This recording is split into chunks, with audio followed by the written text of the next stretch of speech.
इसी क्रम में आगे क्लास को बढ़ाते हुए भारत के उद्योग, इंडियन इंडस्ट्रीज के बारे में आज हम विस्तार से पढ़ेंगे और इसको समझेंगे और फिर याद करेंगे बाद में। इसमें हम समझते हैं भारत के उद्योग कितने तरह से होता है। इसी को भारत का जो उद्योग है इसको 4 कैटेगरी में डिफाइन किया गया है, 4 कैटेगरी में बांटा गया है। सबसे पहला होगा हमारा कृषि आधारित उद्योग, अगला होगा दूसरा खनिज आधारित उद्योग और तीसरा होगा खनिज और तकनीक आधारित उद्योग, तीसरा होगा खनिज और तकनीक आधारित उद्योग, चौथा होगा हमारा वन आधारित उद्योग। इस तरह से हमारे देश के उद्योग को 4 कैटेगरी में बांटकर हम पढ़ेंगे और इसमें सबका विस्तार से। तो कृषि आधारित उद्योग के अंतर्गत कौन कौन सा उद्योग को रखा गया? इसके अंतर्गत रखा गया है सूती वस्त्र उद्योग और रेशम और सूती वस्त्र उद्योग, रेशम उद्योग और चीनी उद्योग। कृषि आधारित उद्योग के अंतर्गत सूती वस्त्र उद्योग, इस तरह से कृषि आधारित उद्योग के अंतर्गत सूती वस्त्र उद्योग, चीनी उद्योग और खनिज आधारित, जो खनिज से हमारा उद्योग चलता है, खनिज आधारित उद्योग के अंतर्गत क्या रखा जाएगा? लौह इस्पात उद्योग। खनिज आधारित उद्योग के अंतर्गत लौह इस्पात उद्योग और एक इंडस्ट्री में क्या बनता है? लौह इस्पात उद्योग और सीमेंट आधारित सीमेंट उद्योग, ये सब हमारा खनिज आधारित उद्योग। अब खनिज और तकनीक दोनों मिलाकर, तो खनिज और तकनीक दोनों मिलाकर इसमें कौन सा आता है? इसमें आता है वायुयान उद्योग। खनिज और तकनीक आधारित उद्योग के अंतर्गत वायुयान उद्योग, जलयान उद्योग और रेल निर्माण उद्योग। वायुयान उद्योग, जलयान उद्योग और रेल निर्माण उद्योग। खनिज और तकनीक आधारित उद्योग, वायु उद्योग, जलयान उद्योग और रेल निर्माण उद्योग। और वन आधारित उद्योग, यहाँ पे वन पे निर्भर है, वन आधारित उद्योग में आ जाएगा रेशम उद्योग और एक कागज उद्योग। वन आधारित उद्योग के अंतर्गत आ जाएगा रेशम उद्योग और कागज उद्योग। इस तरह से हम चारों के बारे में डिटेल से याद करेंगे, सबको पढ़ेंगे और इस तरह से भारत के उद्योग को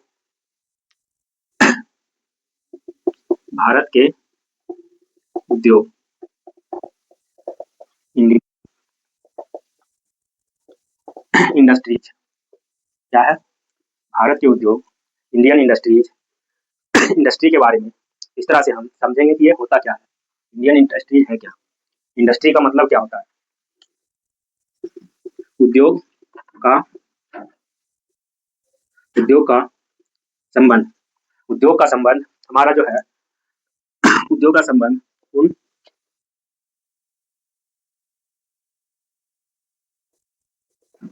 आर्थिक गतिविधियों से है जिसमें उद्योग का संबंध उन आर्थिक गतिविधियों का से है जिसमें कच्चे माल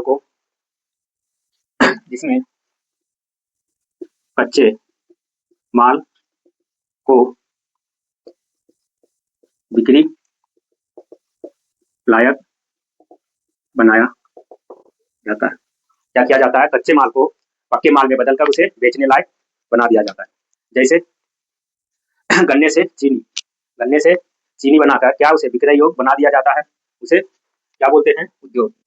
जैसे गन्ने से चीनी, ठीक है, गन्ने से चीनी, गन्ने से गुड़। इस तरह से क्या है, भारत के उद्योग होता है। ये उद्योग का मतलब समझ गए हमने क्या होता है उद्योग ये होता है कोई सा भी कच्चे माल है, या तो कृषि से प्राप्त हुआ, खनिज से प्राप्त हुआ, खनिज और तकनीक से प्राप्त हुआ, वन से प्राप्त हुआ, उसे इंडस्ट्री में ले जाकर हमें क्या कर दिया जाता है, उसे कन्वर्ट करके हमें बेचने लायक बना दिया जाता है, हमें उपयोग के लायक बना दिया जाता है। उसे हम क्या बोलते हैं? इंडस्ट्री बोलते हैं, उद्योग बोलते हैं।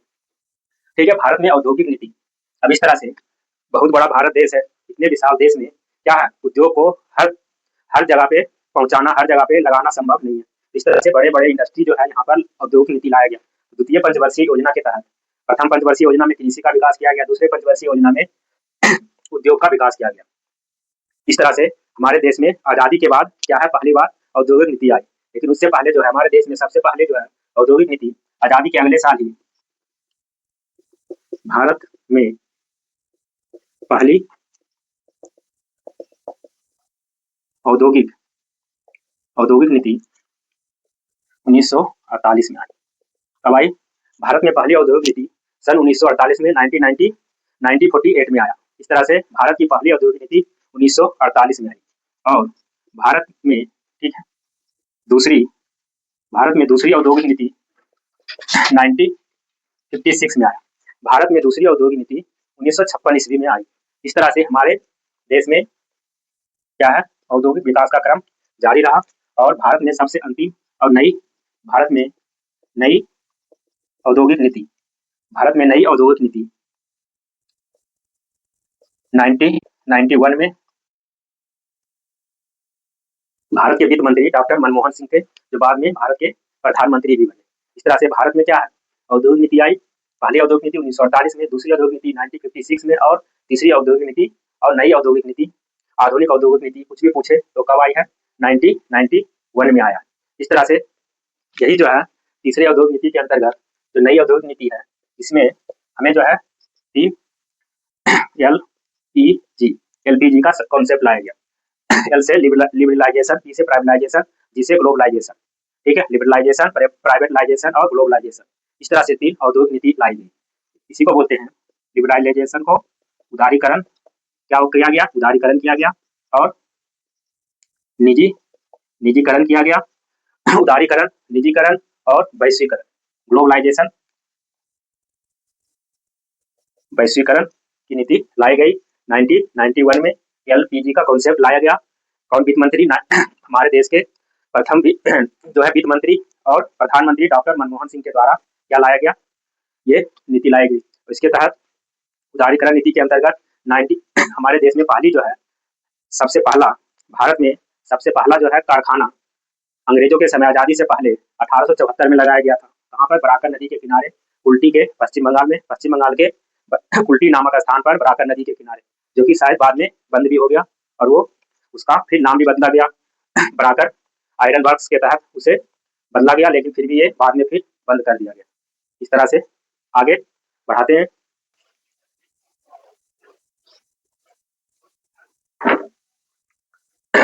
इसी क्रम में भारत के उद्योग में आ गया जो है भारत में बड़े पैमाने पर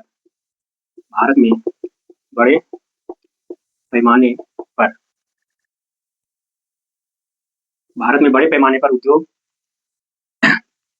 भारत में बड़े पैमाने पर देश का पहला उद्योग,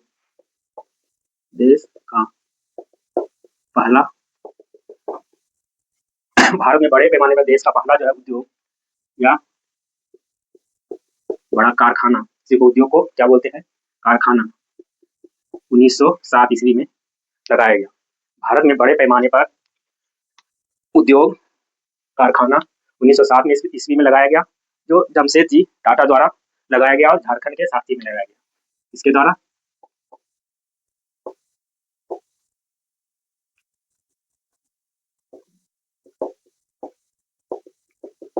जमशेदजी टाटा द्वारा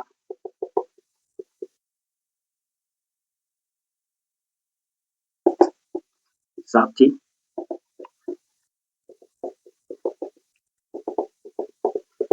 देखो, भारत में बड़े पैमाने पर देश का पहला कारखाना 1907 ईस्वी में लगाया गया, झारखंड के साथी नामक स्थान पर। इस तरह से ये पहला कारखाना लगा बड़े पैमाने पर। इसको आगे से रखेंगे। 1907 में हमारा क्या हुआ था, कांग्रेस का अधिवेशन गरम दल और नरम दल में विभाजित हुआ था 1907 में। इसी समय पहला कारखाना लगा था झारखंड के जमशेदपुर में, जमशेदजी टाटा द्वारा झारखंड के साथी नामक स्थान पर। इस समय एक इसको पहला तो ये इसको बोलते थे, इसका मतलब नाम था टिस्को, ठीक है, क्या है नाम इसका था, टिस्को, टाटा टिस्को का Tata iron and steel, Tata iron and steel company, Tata iron and steel company, Tata iron and steel company के नाम से क्या लगाया गया, पाना। यही जो है दूसरा, बस टी के जगह पे आई कर दिया गया, IISCO, क्या हो गया, इंडियन आयरन एंड स्टील क्या है company. Indian iron and steel company की स्थापना क्या है, कब किया गया? एक Tata iron and steel company और Indian iron and steel company, इसको की स्थापना किया गया। और इसको की स्थापना जो है, इसको मतलब ये भी 19 इसको की स्थापना 1918 ईस्वी में। देखो 1907 में क्या हुआ था, कांग्रेस अधिवेशन में गरम दल नरम दल में विभाजित हुआ था। 1916 में एक साथ हुआ था। 1918 में फिर से दोबारा गरम दल और नरम दल का बताया था, क्या हो गया था, विभाजन। 1918 में जो है हमारा बड़े पैमाने पर दूसरा जो है इसको Indian iron and steel company की स्थापना 1918 ईस्वी में पश्चिम बंगाल के हीरापुर, देखो हीरा, इसको की स्थापना पश्चिम बंगाल के हीरापुर नामक स्थान में किया गया। बाद में इसके अंतर्गत कुल्टी, जो छोटे छोटे आसपास में कंपनी था, कुल्टी, हीरापुर और बनपुर, कुल्टी, हीरापुर और बनपुर, कुल्टी, हीरापुर और बन, इस तरह से लौह इस्पात उद्योग की हमारी ये दूसरी सबसे बड़ी कंपनी। पहली टिस्को, दूसरा इसको Tata and iron steel company 1907, इसको 1918, दो याद हो गया होगा, दो बंगाल विभाजन हुआ था, दोनों में गरम दल और नरम दल का विभाजन हुआ था। 1916 लखनऊ अधिवेशन में क्या हुआ था, एक साथ हुआ था। इसी में इसके बाद हमारा देश आजादी के बाद पहला जो है क्या है, पंचवर्षीय योजना के तहत संविधान बना, उसके बाद पंचवर्षीय योजना चलाया गया। तो दूसरी पंचवर्षीय योजना भी बताया था कि दूसरी पंचवर्षीय योजना में इंडस्ट्री का विकास किया गया था। दूसरी पंचवर्षीय योजना दूसरी पंचवर्षीय योजना लाया गया और इसके अंतर्गत दो बड़े बड़े क्या लगाया गया, भारी उद्योग लगाया गया, इंडस्ट्री लगाई गई, दो बड़े बड़े इंडस्ट्री लगाई गई। पहला भिलाई लौह इस्पात उद्योग, ठीक है, लौह इस्पात उद्योग लगाया गया। दूसरा लगाया गया राउरकेला, दूसरा राउरकेला लौह इस्पात, पहला भिलाई, दूसरा राउरकेला। पहला भिलाई लगाया गया 1955, ये लगाया गया 1959। पहला जो है दूसरी पंचवर्षीय योजना में 1955 में भिलाई लौह इस्पात कारखाना लगाया गया। दूसरे इस्पात कारखाना राउरकेला में, ये भी राउरकेला में लगाया गया। और ये दो लगाया गया, ये किसके भिलाई, और उस समय इसका मतलब रूस, सोवियत संघ बोलते हैं, इसी को क्या बोलते हैं, रूस, सोवियत संघ के द्वारा रूस के सहयोग से लगाया गया था। और राउरकेला यह है भीरू उड़ीसा में, और ये लगाया गया था, ठीक। इस तरह से राउरकेला लौह इस्पात उद्योग 1959 में उड़ीसा में लगाया गया, और कब, किसके सहयोग से, जर्मनी के सहयोग से लगाया गया। और भिलाई लौह इस्पात कारखाना 1955 में छत्तीसगढ़ में लगाया गया, और ये सोवियत संघ के सहयोग से लगाया गया। तो द्वितीय पंचवर्षीय योजना में दो बड़े उद्योग लगाया गया। फिर तीसरी पंचवर्षीय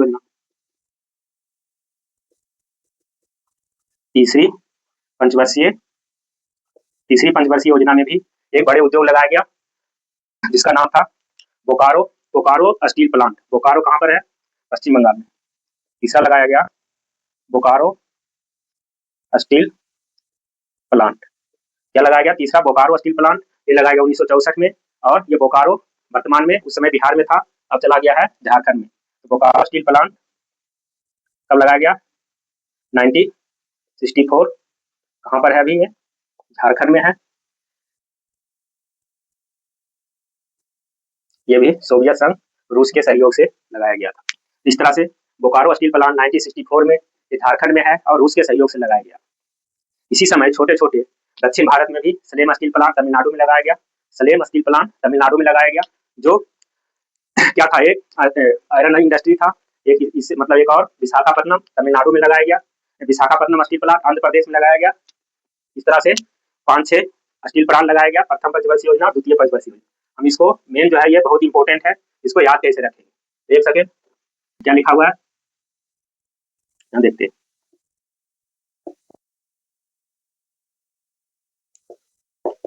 राज दुबे, क्या है, भीरू राज दुबे। देखो बी से बोकारो, किसके सहयोग से, रूस के सहयोग से। बोकारो स्टील प्लांट रूस के सहयोग से, भिलाई स्टील प्लांट रूस के सहयोग से, एक राउरकेला स्टील प्लांट, और ये जर्मनी के सहयोग से। एक दुर्गापुर स्टील प्लांट ब्रिटेन के सहयोग से। ये क्या है, दुर्गापुर स्टील प्लांट ब्रिटेन किसी को अभी क्या बोलते हैं, इंग्लैंड ब्रिटेन के सहयोग से लगाया गया था। इस तरह से वीरू भीरू राज दुबे 4 बड़े पैमाने पर लगाया गया था। भिलाई सोवियत संघ रूस के सहयोग से, वीरू भिलाई रूस के सहयोग से, राउरकेला जर्मनी के सहयोग से और दुर्गापुर ब्रिटेन के सहयोग से। एक दो बार पढ़ लेंगे, वीरू भीरू राज दुबे याद हो जाएगा। इस तरह से 55 59 64 ये प्रथम पंचवर्षीय योजना में 2, 55 59 द्वितीय पंचवर्षीय योजना में 64, 55 59 64 द्वितीय पंचवर्षीय योजना में 1964। इस तरह से हम याद रखेंगे। हम यहाँ तक व्यापारों इसी समय। और जो छोटे छोटे स्टील प्लांट लगाया गया था, Salem steel plant, Salem steel plant लगाया गया था। और एक विशाखापट्टनम, विशाखापट्टनम स्टील प्लांट लगाया गया था। सलेम स्टील प्लांट लगाया गया था। सलेम कहाँ है? सलेम स्टील प्लांट है तमिलनाडु और विशाखापट्टनम आंध्र प्रदेश, विशाखापट्टनम आंध्र प्रदेश। इस तरह से Salem steel plant Tamil Nadu, Visakhapatnam steel plant Andhra Pradesh और भारत का क्या, भारत का पहला पूछेगा, भारत का पहला तटवर्ती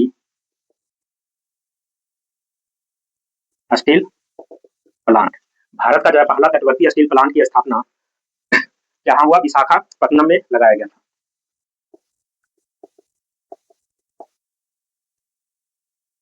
स्टील प्लांट विशाखापट्टनम में लगाया गया था। भारत का पहला इस्पात कारखाना, पहला तटवर्ती इस्पात कारखाना, क्वेश्चन आता है बहुत ज्यादा।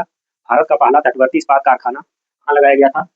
विशाखापट्टनम में। अब अगले क्लास में हम सूती वस्त्र उद्योग, रेशम उद्योग, ये सब सारा पढ़ेंगे। आज यहीं पे खत्म करते हैं। Thank you.